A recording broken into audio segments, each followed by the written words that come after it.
So good morning all of you. I am Kanika from class 8 and I am here to represent my projects on a topic which is agricultural and human welfare. It means I am going to show how innovative techniques and sustainable practices transfer our farming with modernity. Because in this period of modernity, our agriculture becomes slower and consume more water and more expenditure. So for less water and less expenditure, I am here to introduce some basic practices that should be involved in the practice of agriculture, because the practice of agriculture is very important for us, because through the practice of agriculture we get food and grains also. So first we have to introduce the drip irrigation system, which is the modern method of irrigation. So this is a modern method of irrigation. Its name is drip irrigation system, which is the modern technique of irrigation that is used in agricultural lives. And I will tell you how it works. So first we join the battery and the underground water came into the tank, and when the tank is full of, the water through these canals are go by drip you can see to the plants, and the plants roots absorb water and plants go very valuable. So it is a more convenient to install this water system, because it conserve water, mainly clean water, which is now vanished from our earth and it becomes non-renewable source in our earth. Now let me introduce the new modern technique of irrigation, which is known as hydroponic irrigation, in which the irrigated water or the rainwater is collected here and the water comes into the tank, and then tank provides the water into the waves, into the pots where hydroponic plants are placed. And this production of agriculture is also known as vertical agriculture or vertical section.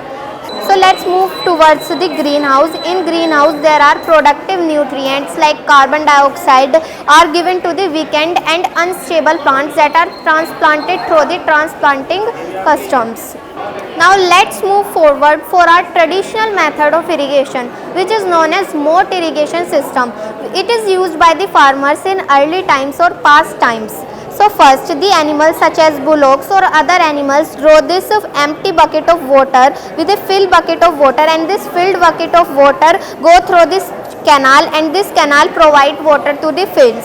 So now I am going to explain you the integrated agriculture, which is related to the moat irrigation system. In this farming, the rearing of various animals takes place. In this farming, the rearing of fishes also takes place in the production of fish, because many South Indians and many the states of South in India also have maintained that food as a fish.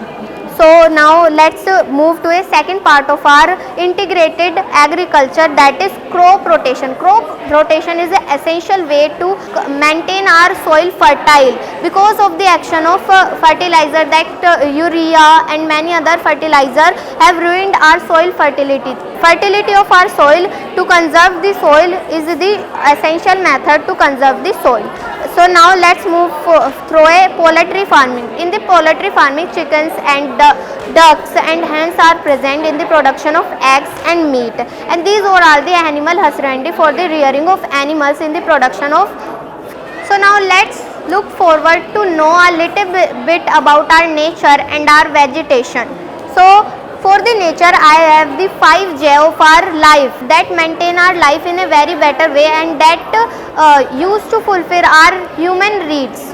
So first we have the essential and very convenient for our human resource and for living organism is jal, then there is jungle, and then jantu, then jeev, and then zameen. These are the components of our earth that convenient the soil formation and the welfare of humans. So thank you everyone for listening my these few words.